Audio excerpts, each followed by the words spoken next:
Okay, welcome to today's podcast episode. I have a very special guest and special guests in the room listening. Naveen Jain, got a billionaire. We're going to be talking about basically, I want to go through 7 steps for somebody to build. And, you know, I've changed the title now. I'm going to change it to building $1 billion business. Love that. Naveen challenged. This is today. I have a small group here around my table for $1 million or millionaire kind of round table war room. And Naveen came in, gracious enough to come for a little bit and said, Ty, you should have had it as a $1 billion goal. So I'm like, all right, we're aiming too low. So I want to just go through 7 things. You've built multiple businesses. You've got this new one that's going to end illness. The problem of illness is the goal, that's a huge goal.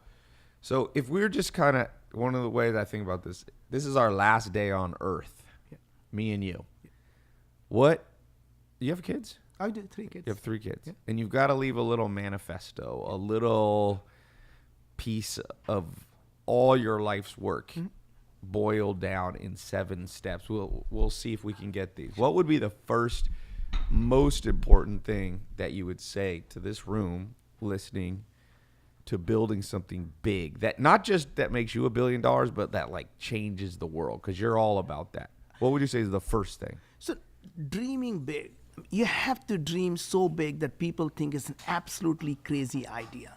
And when you tell someone what you're going to be doing, and if they don't think it's a crazy idea, then you're not thinking big enough. Right. So it has to be an audacious goal that if you're successful in doing, it will change the way people are going to live their lives. It's going to change the lives of the billions of people around the world. And that's the number one thing, is really dream big. When the reason people in the societies don't move forward, because people feel helpless and hopeless. Their dreams are taken away from them. And when you take away somebody's dream, they really can't do anything, because they suddenly start to believe the sky is the limit. Right. The sky is not the limit, because sky doesn't exist. It's a figment of our imagination that we create this thing called sky. When you go from here to the moon, you don't call mom and say, Mom, I just passed the sky. There is no sky. Right? So point is, we put the limits on ourselves. When you start to believe something is impossible, it becomes impossible for you and not for me.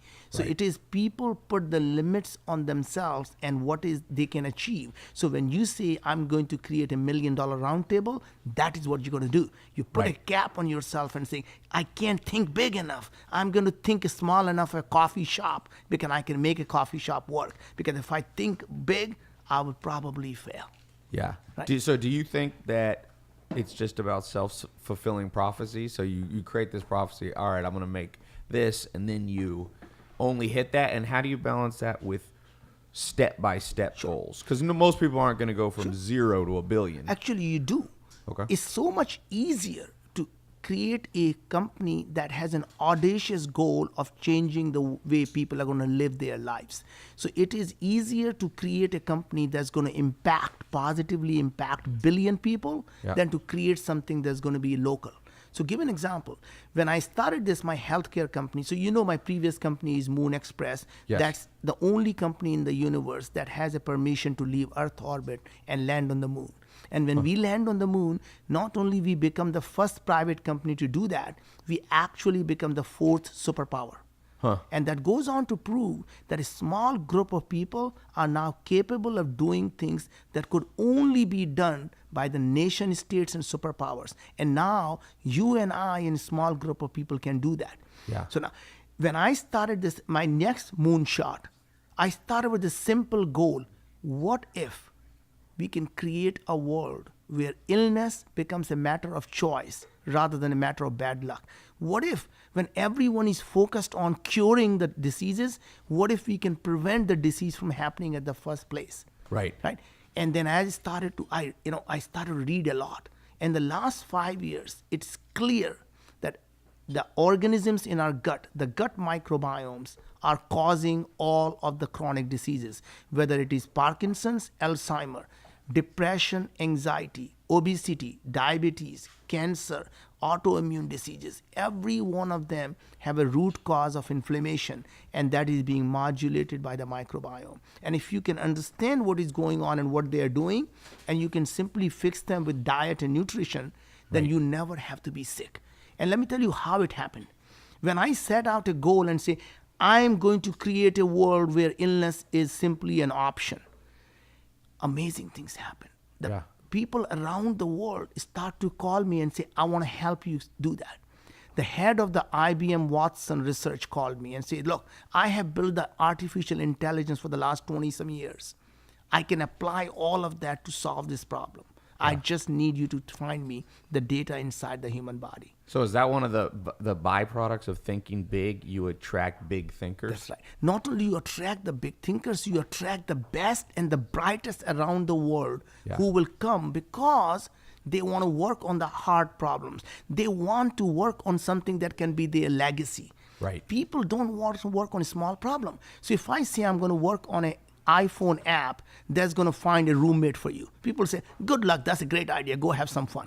When you tell someone, I'm going to go to the moon, or I'm going to go out and solve the problem of healthcare from the ground up, people want that to be their legacy. People want to believe they're making history.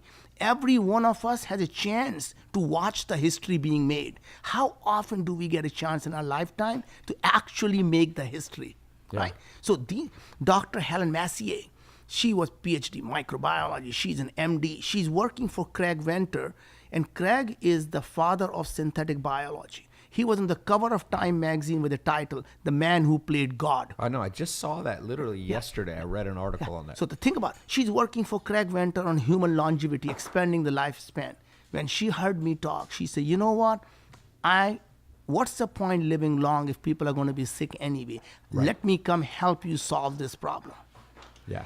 Dr. Vishwich at Los Alamos National Lab, he said, I've been working on this technology for 10 years for national security, where we had to find out what's making people sick. And he said, we can apply that technology to solve the problem that you talk about. Next thing I know, I have all these brilliant people now coming together to help me do that. Guess what happens? Every venture capitalist start to call you. And every single person who wants to invest, what do they want to invest in? The big ideas, an amazing team. Now, I started with a big dream, and now I have an amazing team. Guess what? It becomes so easy to get funded. So capital comes easy. Capital comes easy. Capital is not patriotic. Capital comes from around the world when you create opportunity. Yeah. Right? And that opportunity comes because you created a goal that if you're actually successful in doing, it's not $100 billion problem, it's a multi-trillion-dollar problem, right? Yeah. And they believe if you can solve that, not only is going to help billions of people, it is going to create an amazingly great company. And so you think there's a lot of research that shows that when you're raising capital, when you're getting investors, when you come with a very small idea and a small amount of money, it's harder. It's harder. Sometimes I actually there's Guggenheim is a big fund based out of New York City. Those guys, I was talking to them on the phone, a couple of them, they don't even want to lend like $5 million. They're not even lending. Uninterested. They want 80 million, or 100 million, 200 million, 300 million. They have billions of dollars. So you could find investors, but you find a completely different, less strategic. That's right. Let's step back for 1 second for everybody listening. So what was the first step? The first step was dreaming so big everybody thinks you're crazy. That's what you said is your first. So let me ask you this: you weren't born a billionaire. You weren't born to a billionaire. Nobody's born a billionaire. Nobody's born. Well, maybe Bill Gates' kids might technically, but for you, was there a day when you just decided, I'm gonna dream big? And what was the first big dream you had that took you from zero to billionaire? So interestingly, it is never when you start to focus on making money, you're never going to do that. Find a problem that's going to help 1 billion people around the world. You will create a $10 billion company. So the way you create the money is by not focusing on it. You talk about a big problem, saving the humanity from potential extinction. Yeah. Right. The second thing I said was, what do I do now that we are within 6 months of launching a mission to the moon? And people are thinking, what did he just say? Yes, going to the moon. Right? That is the moonshot, not a moonshot. That is the moonshot. We're going to go launch a mission to the moon. We are the only company in the universe that has a permission to leave Earth orbit and to go to the moon. I love our friends Elon, Richard, and Jeff, but to a large extent, no one today has a permission to leave Earth orbit. They all are still servicing in the low Earth orbit. We are the only company that does that. In fact, President Obama signed into the law that every single thing that we bring back, we get to own it. Who would have thunk 7 years ago that we get to own the material that we're going to bring back from the moon, right? Right. So he passed a law Yeah. specifically about Yeah. if you bring back, what would you bring back? Mining kind of items? So obviously you can bring back platinum grade material, helium-3, rare earth elements. And obviously the biggest resource on the moon really is the water. So you can start to use the water to convert them into hydrogen and oxygen and create the fuel depot along the way, so you don't have to carry all the fuel from planet Earth. You can start to use the resources on the moon itself to live on the moon, right? But in the beginning, we're going to bring back platinum, the rare earth elements, or helium-3. The helium-3 is the most amazing. It's a isotope of helium, which allows you to use this helium-3 as a clean energy source for fusion reactor. That means a small quantity of helium-3 could power this planet for generations, right? Even if we just bring back the moon rocks, we can change the way people live their lives, right? So moon rocks itself could disrupt the diamond industry, right? Today, when people are in love or the people get married or engaged, what do they? They give each other a diamond. Diamond ring, right? yeah. Diamonds are not rare, and nor they were a symbol of love. Only the De Beers marketing did that. What if I saw a blood diamond? They hide, they store them to create artificial scarcity. I imagine when we bring back the moon rocks, what if we disrupt them by making them a commodity? Right. Everyone gives someone a diamond. If you love her enough, you give her the moon. Don't promise her the moon, give her the moon. Give her a rock from the moon. Yeah. And that's going to be a new kind of ring. Exactly. It's going to be rings with the moon on it. I like that. But think about that for a second, Ty. A girl, when you give her the diamond, she's going to get up and say, Ty, are you trying to buy me? Why are you giving me diamond? I thought you loved me. Because if you loved me, you would have given me the moon. I like that. Right. So, you're going to disrupt a lot of marriages and possibly disrupt divorce. So when you go through this process, you're building some of the hardest companies in the world. So like healthcare we were going to talk about, right? Yeah, let's talk about that's a hard business. For all the people in this room and people watching, you're in their mind, I know how people think. It's like, well, that's easy for him to say. He's a billionaire. But what's the practical, like, how do you actually get started? Let's say somebody here in this room or somebody watching has an idea that's big, but they feel like they don't know the steps to just start. What would you say is just the best starting point if you don't know what you're doing? The best starting point is to just do it, right? So if you think you know and you're an expert in that industry, you will never be able to disrupt that industry. Once you are an expert on something, the best you can do is to improve it incrementally by 10% or 15%.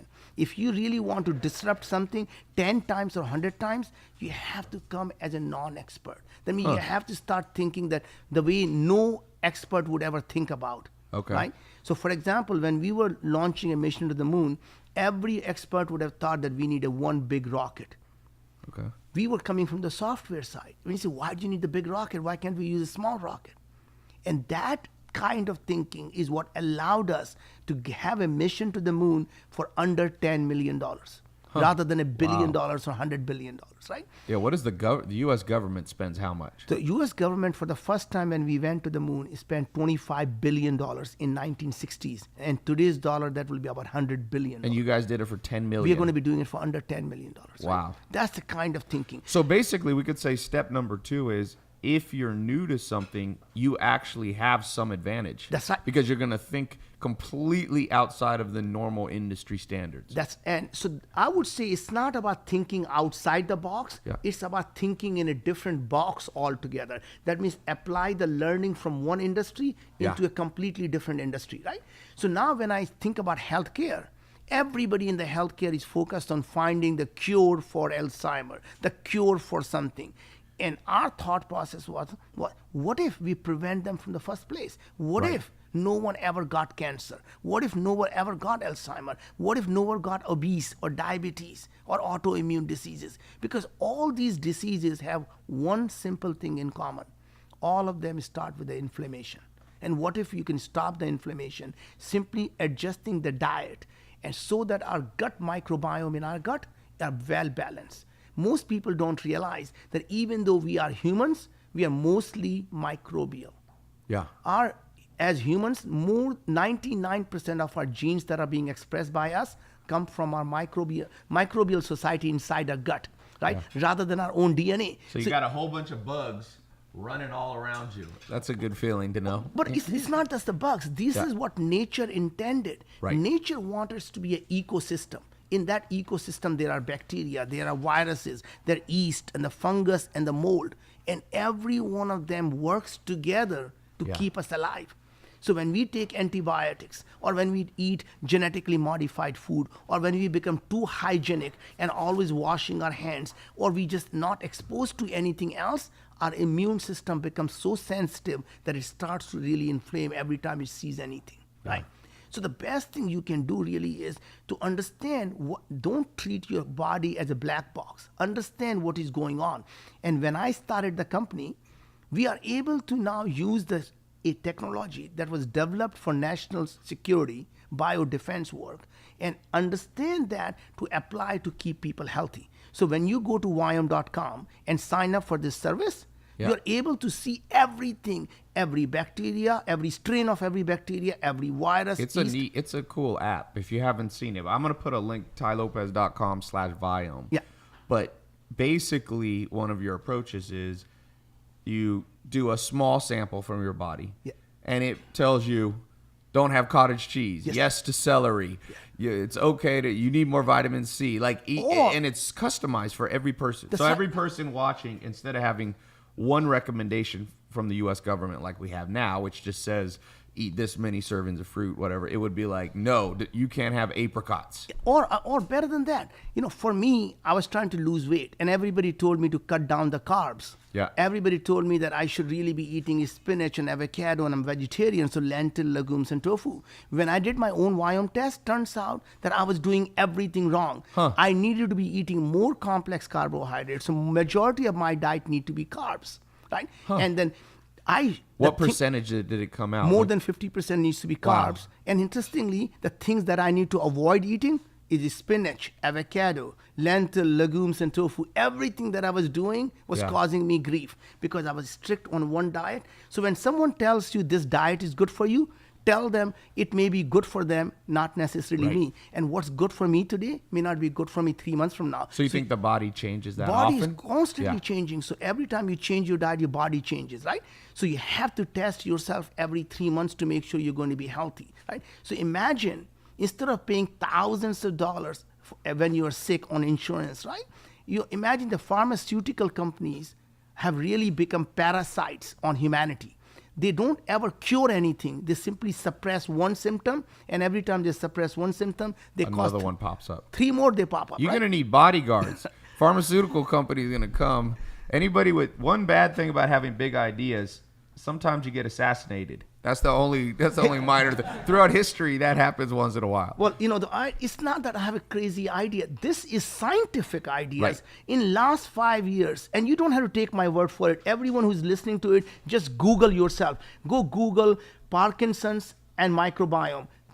Google depression and microbiome. You can Google Alzheimer and microbiome, obesity and microbiome, diabetes and microbiome, and you're going to start to see all the scientific articles, every one of them telling you exactly how microbiomes influence every disease, whether it's an autoimmune disease or it's cancer. In fact, even the cure for cancer, whether it works or does not work, depends on your microbes. So really, as proud as we are to who we are really a portable container for these wonderful microbes. So let me say, so I would say we gave step 1, 2, I'd say 3 is kind of addition to step 2, which is you don't just have to think out of the box, thinking it from your past experience in complete other industries. Yes. But number 4, I'm going to throw out number 4.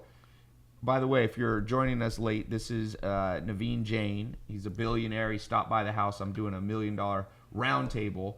And he was gracious enough to talk to us about what he's doing, his background, how to rethink everything you're doing in life. And I would say one of the things everybody noticed, step number 4 to be successful, be super passionate. Can everybody sense how passionate Naveen is about his industry? I mean, and that conveys, right, when you have investors, when you have customers. We need to, because we talked about helping him with his website. We need a video with you on the front of your website. Love that.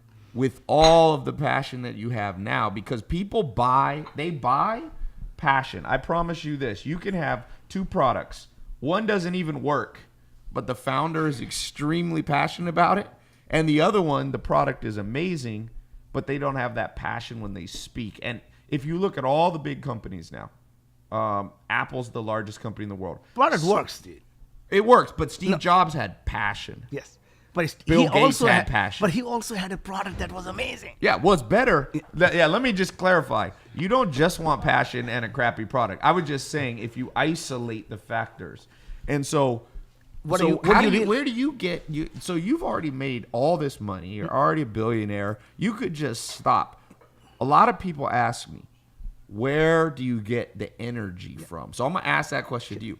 How do you get the energy to build these companies and not just go, I'm going to just chill on a yacht and, float around the world? But interesting thing is, if you drive happiness from helping people, to me, my self-worth is not what I own. My self-worth comes from what I create. The success is not measured by how much money you have. Success is measured by how many lives have you been able to improve on. And if that's your definition of success, then you're always going to be going out and doing things to help as many people as you can. And what I'm about to tell you is doing good and doing well are not mutually exclusive.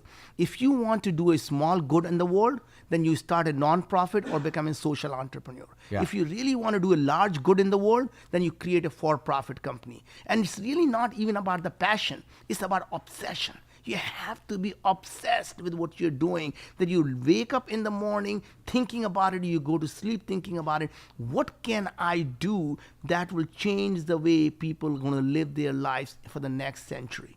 Yeah. What if you can change the education system so that people, the children who are struggling to learn, what if we can change that so that every single a software that can teach each person how to learn, right? That means it adapts to how children learn rather than children adapting to how teacher teaches, right?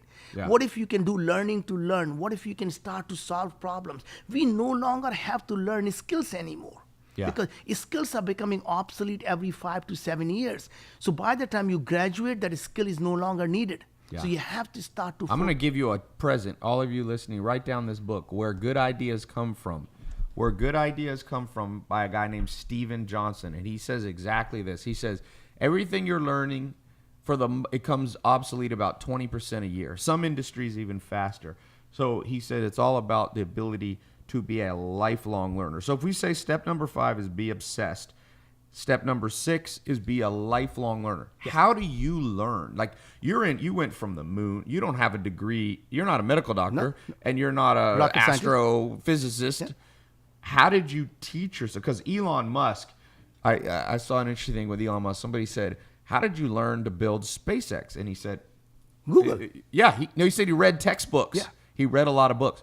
So what's your process for everybody in this room and everybody watching and listening? Like, how do you learn quickly? How do you know what to read? How do you know? Because there's a lot of different opinions. Do you have like a methodology to learning?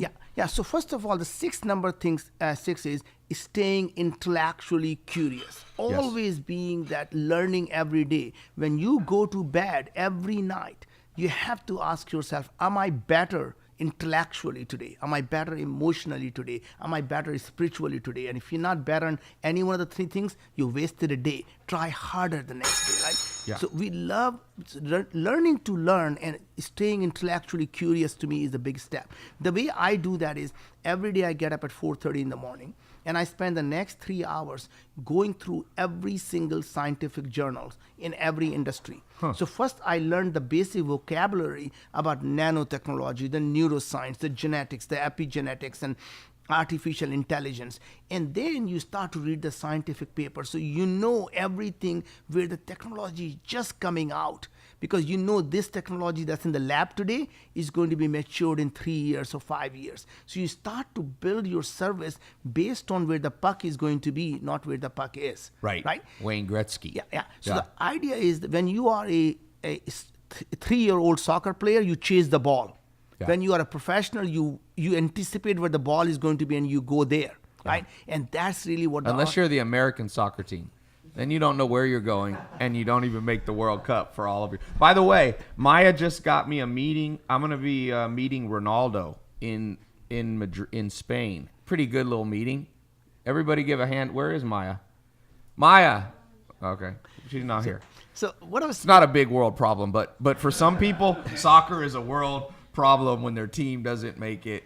America doesn't seem to do well. Yes, what I was trying to say was that really as an entrepreneur, your job is not to focus on where the world is. Your job is to focus on what you want the world to be. Never focus on, is the glass half empty or half full. Focus, do you want to fill this glass or not? If you don't want to fill the glass, does it matter is half empty or half full? And if you want to fill the glass, does it really matter is half empty or half full, right? So to me, it's not about, even when you are talking to your children or your employees, we always get frustrated. I can take them to the water, I cannot make them drink. Yeah. And I tell them, what if you simply made them thirsty? If you make the people thirsty, you never have to take them to the water or make them drink. They will find their own water and they will drink. Yeah. Right? And the beauty of that is, what is that thirst? Thirst is the intellectual curiosity. Them believing, what if this could happen? What if I could do this, right? And that is what starts to create amazing possibilities. And now, at 4:30 in the morning, when you wake up, you're reading, do you also take time to dream? Yeah. Do you just sit in a chair and just think sometimes? Well, that is what happens. When I'm reading an article, I'm always thinking, oh my God, I was reading this yesterday and this today. How do all these dots are connecting? And then you start to find the pattern. And that's why I started this healthcare. When I started to see that every single day I'm reading an article that says microbiome does this, microbiome does that, I'm thinking there's something going on here. I got to be able to take this thing together and find a way to put all these knowledge together. And what if we can do that? That will solve the problem of all the people getting sick. And that's when I started, right?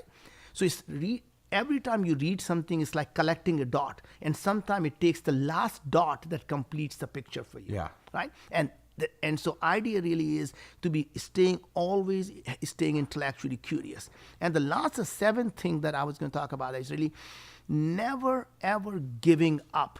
Think of a life of an entrepreneur is like our heartbeat, right? Yep. When it's smooth, you're dead. Yeah. You never want to have a smooth life, because a smooth life as an entrepreneur is a dead life.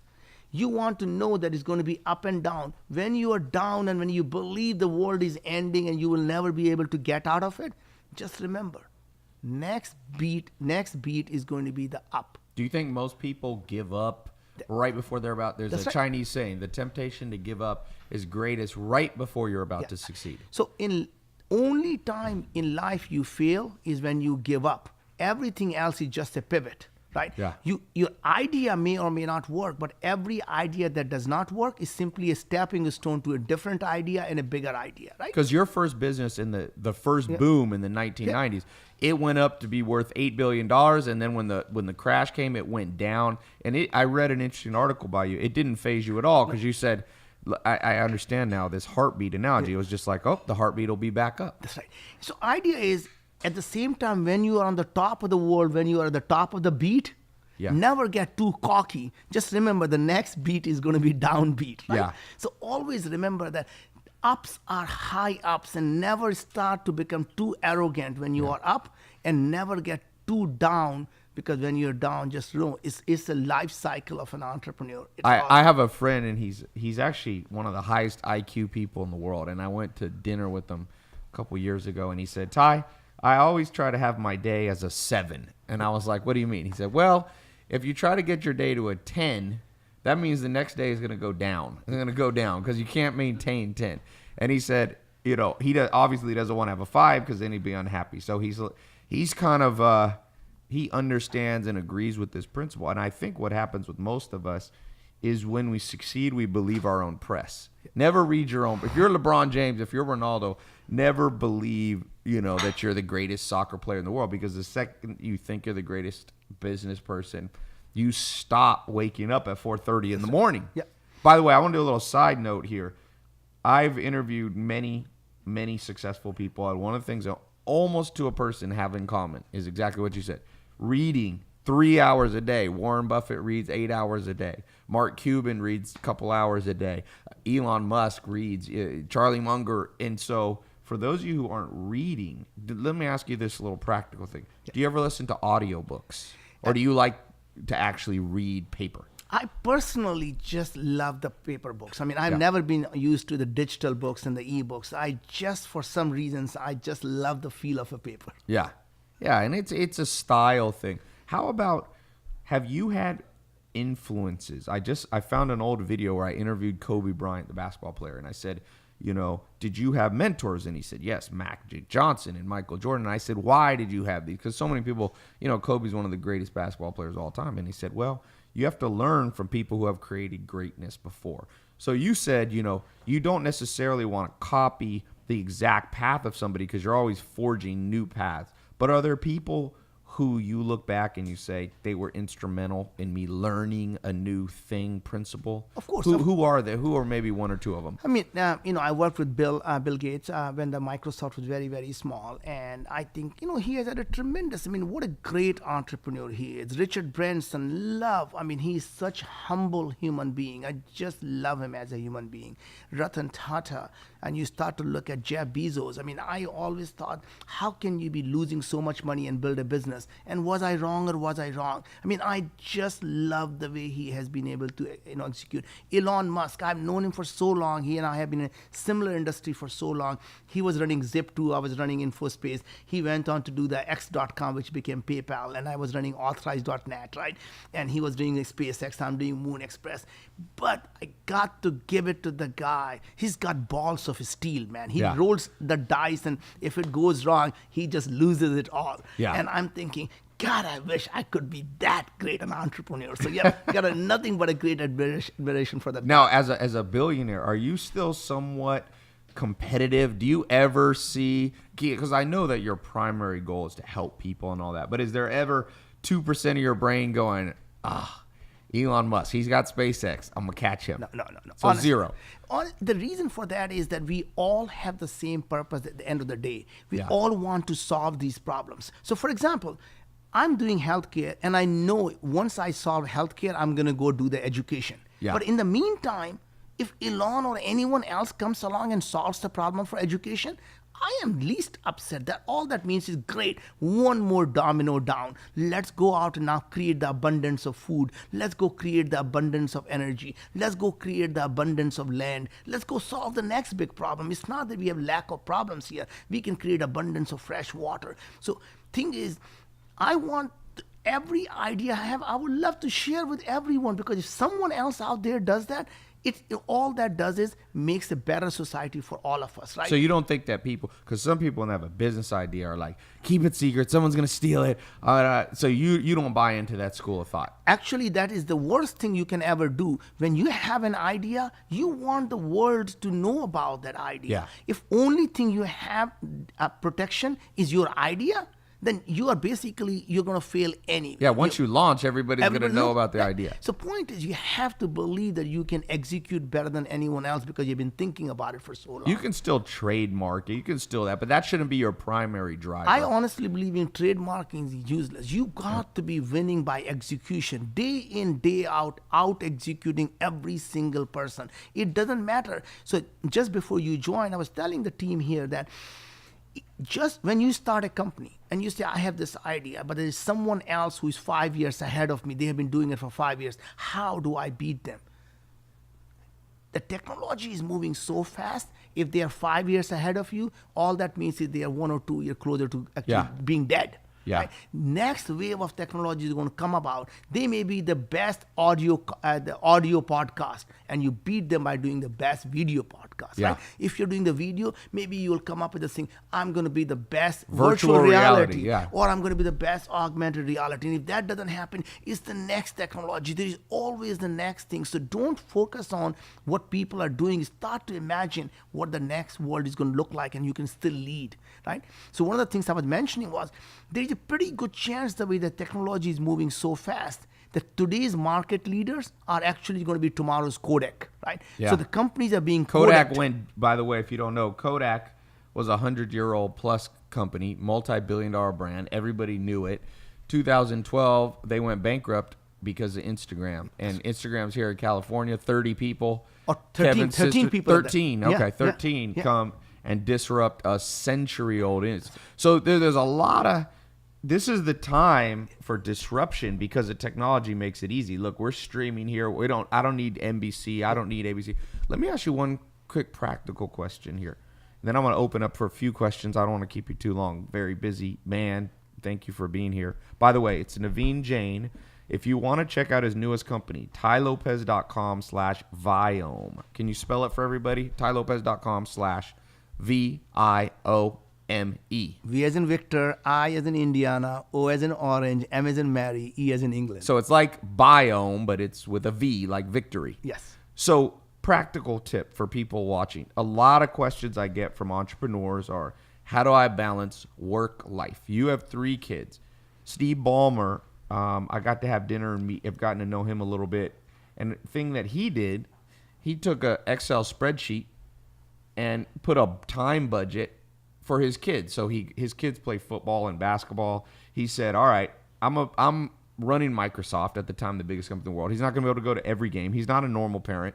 But, you know, his kids will probably give him a pass when they inherit $50 million that he was out making money. So, but he made sure he at least went to a certain number of games. So he had a very logical approach, literally a spreadsheet. What's your approach to work-life balance and having time for your kids and having time for your family? So first of all, anytime you're trying to draw a balance between the two things, that means you already concluded that they cannot live together. You only balance something that are mutually exclusive, right? Okay. So to me, that's a fundamentally the wrong thing. Anybody who tries to balance two things, they suck at both.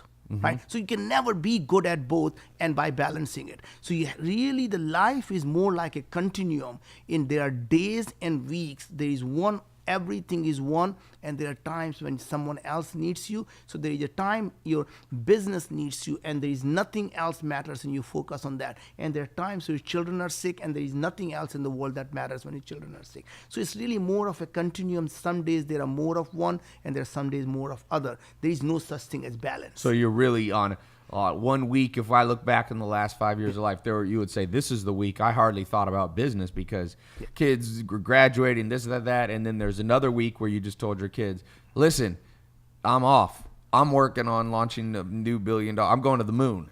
Or more like, you never say that, but one of the things that I did with our children was very interesting and important was I told them there is never a time when they can't call me. If they make a call, it doesn't matter what I'm doing, I will take that call. And I did that when I was in front of 5,000 investors at Goldman Sachs and the phone rang. It was my son. I took his call, right?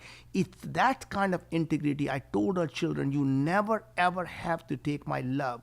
It's always there for you. My love for you will always be there, but my approval is something you have to earn, right? That means my job is to make sure that you never feel that I'm out of your life. But if you do things that I don't approve of, it doesn't mean I'm going to still approve of what you do, but I'll still love you. You need to teach more parents. There's a lot of people pushing out spoiled little brats. And that's the thing, is that those brats become brat because we as parents teach them the wrong things. We teach them the success is about how much money we have. When they were growing up in our affluent family, I came from nothing. When they were growing in an affluent family, I set the rule for them that said, your self-worth is not what you own. Your self-worth comes from what you create. And if you owned a lot and you have not created anything, you're still a worthless piece of shit for the society. You're a parasite on society. Yeah. Yeah, that's strong words. Did that get their attention? Yeah. And interesting thing is, also I always told them that, your success, the day you become humble is the day you become successful. Because if you still have iota of arrogance left in you, that means you're still trying to prove something to yourself or someone else. The day you stop proving to someone and you have to tell someone how much money you have, that's the day you actually have become successful. Was there a time where you were cockier and you had to learn this lesson and become more humble over time? The lessons are learned when you are young, and you always believe that you need to let the world know that you have arrived. Yeah. Right? But as you start to mature, you realize you're not there to find approval from others. Your happiness comes from inside you. Your happiness, the only time you can ever be happy is when you are internally happy. You share your happiness. You never drive your happiness from something else. It's money or family or anything. You share that with everyone, but you never count on that to make you happy. Yeah. And to me, these are the type of lessons once you do. My job was not to just say, I'm going to create this world for you. So I never thought my job is to leave the better, country for our children. My job was to leave the better children for our country. And that's the reason I made sure that every one of our child has the same hunger, same desire, the same passion. Do they ever wake up with you at 4:30 in the morning? It's not only that. Our oldest is 27. When he was 17-year-old, he started Kairos Society, Kairos, which is now the world's largest college entrepreneurship in 140 countries. And he's been doing it for 10 years, right? And the reason he's so plugged in is every single top person came and helped him because he was helping all the entrepreneurs, right? Yeah. So today, he is in the Inc. magazine on the cover, world's most connected 21-year-old when he was 21-year-old, right? He's in the full-page profile in Wall Street Journal. He had a 10-page profile on Wired magazine. He started a company called Human and sold that to Tinder. And then now he's starting a second company. The co-founder of Tinder was just at my house. I said, you got an interesting business. You changed the world. He goes, tell me about it. You imagine what Tinder sees behind the scenes. An interesting thing is our daughter, who gives him the run for his money every single day. She graduated from Stanford Mayfield Fellow, Stanford STEM Fellow. She is in the Youth Ambassador for United Nations. And she was so passionate about women empowerment. She worked in now she works in a company in New York whose sole purpose is to use the artificial intelligence to remove all the bias in hiring. And that's what she's doing. So artificial intelligence for workplace kind of... Basically, before you even have a bias of who you want to hire, you use the AI to find the right people. And that removes all the bias, right? Yep. So basically like sticking people in a dark room, interviewing them without seeing them. Exactly. Yeah, or hearing their voice. Yeah. So interesting, our youngest one is now 20, and he's a junior at Stanford. And the first public speaking he did was a TED Talk at United Nations, right? Wow. Right. So point is, here are the kids who are doing some amazing things. And the reason they're doing amazing things is, after my first success, I could have sat at home and say, I want to spend time with the family because I made the money now, right? Imagine from their perspective what they would be seeing. When they go to school, they see me sitting at home watching CNBC. They come back from school, they see me watching CNBC. What would they be saying? When I grow up, I want to be just like my dad, sitting on the sofa watching CNBC, right? Instead, what they saw me started the second company, the third company, the fourth company, the fifth company, the sixth company. And they realized, my dad does that because he wants to have an impact. He doesn't care about money. So it wasn't what I told them. It is what they saw me do. Yeah, right? Success is caught. It's not learned. You catch it from somebody else. Let me take a few questions, either from the room. Does anybody here have a question? Or I'm going to open this up. So many people are listening. Okay, question. What do we got? So let me repeat the question for everybody. It's a great question. What was the biggest challenge for going to the moon? Technically, is it the fuel? Is it the vacuum? I don't even remember all the stuff you were saying. The very technical things. The shield, re-entry. What was the hard part of going to the moon? It really is about how do you build something that could create an amazing business. That means how do you build something that's going to cost as little as possible to achieve the goal. That means really rethinking, can you 3D print the rocket? Can you go out and start to use a smaller lightweight thing, because 93% of the weight really is the fuel. So the less weight you have, the less fuel you need. Yeah. Right? So the thing that we did was really making it as small as possible with as light material as possible, 3D printing every part so they're really, really compact and lightweight. And then to us going to the moon, the hardest part was how do you go out and convince someone that this is a business they should be investing in, right? So you brought in investors. Yeah. So, an interesting thing was people said, oh, it's easy for you guys to do a business in Silicon Valley. People want to invest in these big ideas. Interesting thing happened was at Moon Express, all of our investors actually came from outside the Silicon Valley. So these were the people in Russia, China, India, Europe, all the places people thought people don't want to fund the big ideas. The reason they don't think big ideas is the people in those countries are only thinking small ideas, right? But there is always an appetite for changing the way people live, right? So my thinking has always been, I told them, I say, watch me make the history or come join me and make the history with me. Yeah, watch and miss out. So that's a good point on raising money too.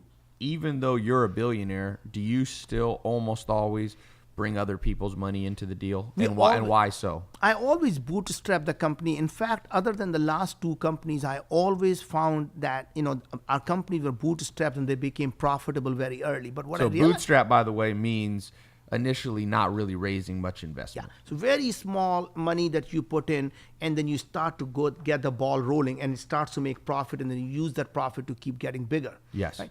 In the last two ventures, it became clear to me that when you bring in lots of people around you, they start to help you build the businesses, right? Right, because they have money with you, so they want you to succeed. And that's really the thing that I learned was that while I was doing it myself, I ended up owning most of the company, but then I was alone. When the things in the night went dark, it was me. There was no one else who cared. Yeah. And now, when I have all these people who are invested there, guess what? Every day they say, hey, you got to meet this person who will really be able to help you build this. I want to introduce you to this person who's got this tank. I got to introduce you to this person who got this new rocket fuel, right?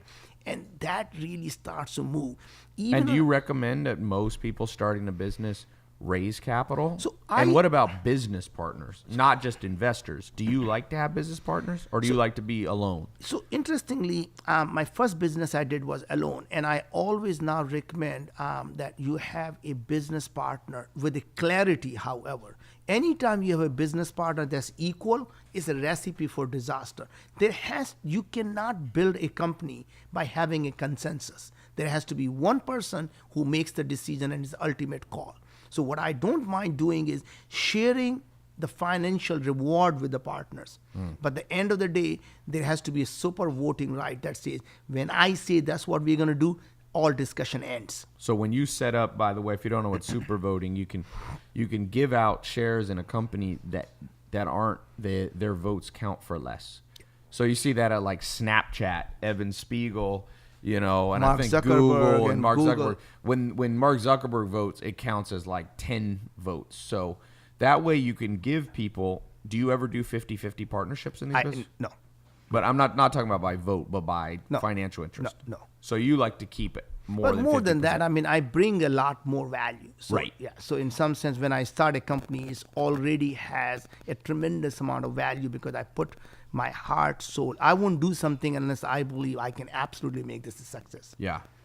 So that's a great little point. When you talk to your lawyers, you can talk to them about, okay, I'm going to bring this person in, but I want to keep more voting rights, and you can set up this thing called super voting. And I do that with And also the too. clarity of decision making. Yes. There has to be only one CEO. Yes. You can have a discussion, but there has got to be a time when you say, enough is enough. Yeah. We're going to go do this, and there's no more discussion. One general, Yeah. one leader, and that pretty much, you see occasionally where people try to do it with two, but I agree with that. Also, let's talk real practical in terms of hiring people. Yeah.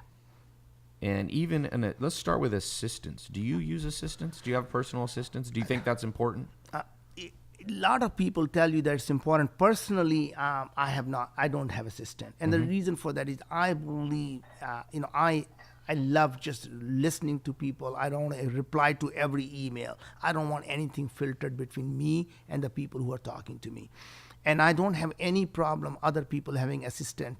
It's just that the idea of someone whose sole purpose in life is to really be taking care of me seems like a slavery to me, and I just never felt good about it. Okay.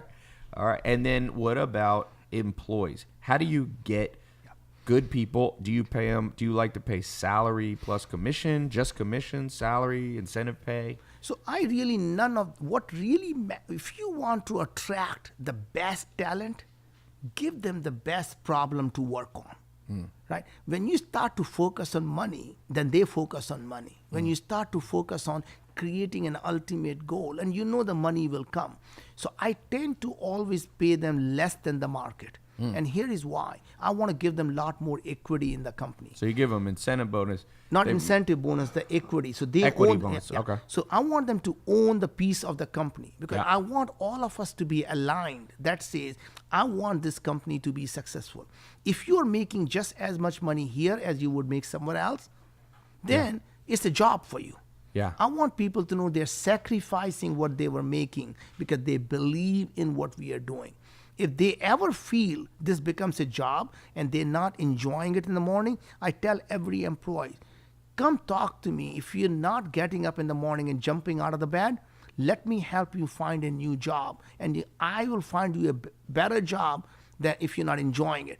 I want you to get up in the morning and say, God, I'm lucky to be alive. Do you think people are more incentivized by a mission than money? Do you think some people are different, or what's your experience there? Anybody who's motivated by money is not the person I would ever hire. If that's the kind of person they are, I don't want to be around them. I want the person to be focused on making a difference, knowing that making money is a byproduct. It can't be the sole purpose in life. Another practical question: pricing your products. Everybody here at this round table, people listening in, they have products that they're selling. How do you know? One of the areas that's been shown over and over, there's a great book called Smart Pricing, and it talks about how people misprice their product. You have this new product, tylopez.com/Viome. It'll take you directly to I'm an affiliate for the product. And you came up, let's say this price point around $400. How did you determine that? There's different theories that you should take your cost and then just add 30%. That's kind of how retail. If you go to the Sears or something, Kmart, Walmart, that's a lot of times how they do it. What's your opinion on that? You start to think about what is it that you're really trying to do. So, for example, the cost of doing the test that we do would have been about $3,000. We had this amazing technology that was, taxpayer money. Hundreds of millions were spent building this thing. And we could get the cost down substantially. I wanted it in the hands of as many people as possible. The lowest cost we could do and still essentially be in business was the $399. And my hope is that as more people sign up, an interesting thing is, after you sign up for once a year $399, you can do as many tests as you want for $199. That's it, $199. You can do every month, Okay. right? And the reason is because I want everyone to be able to afford it. My hope is that as the volume goes up like anything else, the price will come down, and I will cut that down into half again. So your basic philosophy is get your product in the most people's hands for the lowest price. And the second thing also is because our artificial intelligence engine only is going to get smarter as more and more people come in, more diverse people from more diversity with more diseases. So the more things we can learn, the smarter it gets. Yeah. So if you ever want to be solving a problem for 1 billion people, you want to get in the hands of 1 million people so you have enough diversity to be able to solve all the problems. To test, yeah. Let's talk about marketing for a second. Huge. You can't just have a good idea. You can't just have a good product. People have to learn about it. And all the big companies that we think of, whether it's Apple, Apple's amazing at marketing. Steve Jobs not only knew how to build technology, but he was a marketing genius and he designed it. And I mean, look at that. I'm going to be giving this away at the end. Look at this right here. Just, it's a tactile feeling. This black iPhone, first of all, it looks cool, right? They create scarcity by, even though it's like, oops, that's what I think of that phone. I just dropped it. If you look at Amazon, everything you're going to buy, it says there's only 3 left. And then below it says, but more will be coming soon. So they're doing marketing tactics. What have you learned about marketing? Obviously, you have a super passion yourself as the spokesperson, but how do you get that out there so that, because you're not going to be able to talk to everybody. Yeah. So the way, I personally, I believe is the best marketing you do is to have satisfied people, customers, right? Every single person who buys your product will tell 10 people if they don't like it. Yeah. Right. So you want your product to be so good that everyone else is selling your product. Right. So word of mouth marketing. Word of marketing. mouth is a big. Second thing is really talking to the influencers. So I'm here talking to you, Ty, because I know the people who listen to you probably would say, you know what? I don't want to be sick. I don't want to be dependent on the pharmaceutical companies. I don't want my doctor to be telling me before I even open my mouth, they start writing the prescription. Yeah. They have no interest in making me healthy because they make money when I am sick. Yeah. I'm sick and tired of being sick.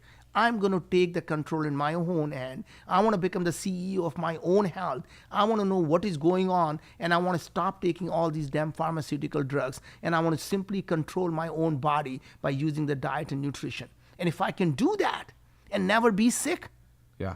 wouldn't that be the life I want to live? And wouldn't I tell everyone else? Right. And what happens is, whether it's Dr. Mark Hyman, he wrote about us because he was sick and he did the Viome test and we told him what's wrong and what to do. Huh. Did he publish what it was? He published the whole thing. What was his main thing that you found? What did Viome find in his... Viome, by the way, basically it does a quick test. You can do it in your own house. They send you a kit. Yeah. And then it tests what's going on in your stomach, to put it bluntly. And so Dr. Mark Hyman is a big influencer. We're talking about more than influencer he's the head of the Cleveland Clinic Integrative Medicine, right? Yeah. He had a C. diff, basically that problem, the bacteria in his gut that was almost really destroying him. He was so sick. So it was a parasite. Like a parasite. Yeah. So what happened was, how does everybody like that thought? You may have an alien, like the movie Alien, inside of you. And the interesting thing was, he got a fecal transplant to get a new microbial stuff for so that he can feel better, and he thought he was feeling good until we showed him all the parasites he got, the new ones, as a gift. So a fecal transplant, if you don't know what that is, it's precisely what it sounds like. Yes, it's a population. Population, is that what you call it? And you're saying if you do it wrong, you get all the bugs from the other person. Yeah. Oh, that's right. That's a great thought. Anybody hungry? But interesting thing is Lunchtime. Ben Greenfield, who is a Mr. Macho, and he just published his result. And he had the gut issues, and he has been for 10 years trying to figure out what to do with it. We told him that he needs to stop taking onion and garlic because those were 2 things that were causing him. And boom, he knows. Because everybody thinks onion and garlic's healthy for you. That's right. But you're saying for his personalized medicine, it wasn't good. Interestingly, he wrote a now big article, says, I'm a fan of Viome because it fixed the problem that I've had for 10 years. So going back to the marketing, what you're doing, obviously being here and talking to people, in addition to helping people, you get the influencers to talk about you, and then you don't even have to market because they already have their huge Deepak Chopra, he just wrote a great article on San Francisco Chronicle. He wrote it in Huffington Post. He wrote it on Chopra Foundation. And he said how gut and the brain are connected and how Viome helps you fix the problem. Yeah. So you may be depressed. It's not in your brain. It's actually in your gut. When you're anxious, you get butterflies in your stomach. You don't get butterflies in your head. Yeah. So all the things start with your gut. So when your mom says, listen to your gut, do your gut check, you should have done your gut check. Yeah. And one of the things maybe on a marketing angle to go back to that is take your top 20 influencers, brainstorm, ask them what's the biggest problem in your life. If you solve it for them, then they're going to put it on their podcast. They're going to put it on their social media. And better yet, if you really do something that's audacious, that Yeah. is something that actually is so big, everyone wants to talk to you. So I'm on CNBC talking about how we can change. It's not the Trump care or the Obama care that's going to solve our health care. What if we completely rethink and people are not sick? That is what's going to change the Yeah. thing, right? So I was in CNBC.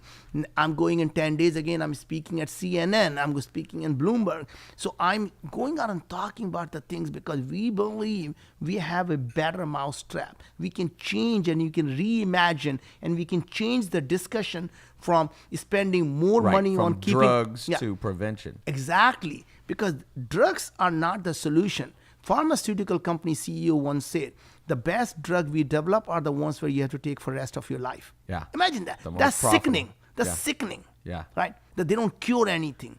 And when every time they give you a drug, they always have these side effects so they can give you more drugs. Let me say one other thing that he brought up for those of you listening that are entrepreneurs. Press. You can get press easier than you think. At my conference, I did a little conference here last week, and a kid came up to me with his dad. The dad brought his son, who's 10 years old, and he's got an app, a little business at 10 years old, and he's made $100. And they said, "How should we market this?" And I said, "You know what you do? This is you go and you call every local news station. That's right. And you guys, everybody listening should do this. Trust me, you call every local news station. You say, hey, I've got this little business. I'm an entrepreneur. Have a little quick pitch of what your story is.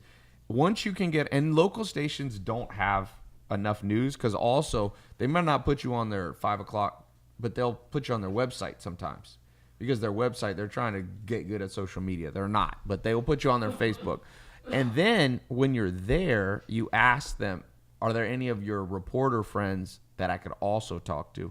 And they're usually friends with bigger people. Then you go to the bigger press sources and you say, oh, I was just on, KTLA. Can I get on your? So you can use that stepping stool of marketing, influencer marketing, and still old school influencers are still powerful. Very powerful. Very powerful. I mean, I believe today that influencers in social media are more powerful than the big media. Yes. Right? So, I mean, the fact is that, I'm talking to you this morning. I was talking to Louis Harvey, right? Yeah. Amazing guy, the School of Greatness. I mean, Yeah. you got to love the podcast, right? And those are kind of things that, you go out and start to spread the magic. The Yeah. magic of what is it that you're doing? Why do you care about it? How will it change the way people live their lives when people use this product, right? Yeah. And that's the reason, when I'm talking about why it's not because I want to make more money. It's because I believe this is how we're going to change healthcare. Yeah. Well, Naveen, Thank you, sir. this was amazing. Everybody give him a hand. That was amazing talk. Thank you, Ty. So for everybody listening, tylopez.com/Viome, How do you spell that? Viome, V like victory, and then IOME. You can just Google it too if you want. Go check it out. I bought a kit, not because I was paid to buy it, because anytime I hear something about health, at the end of the day, trust me, I know I live here in Beverly Hills. There is a lot of millionaires and billionaires that are fat and unhealthy.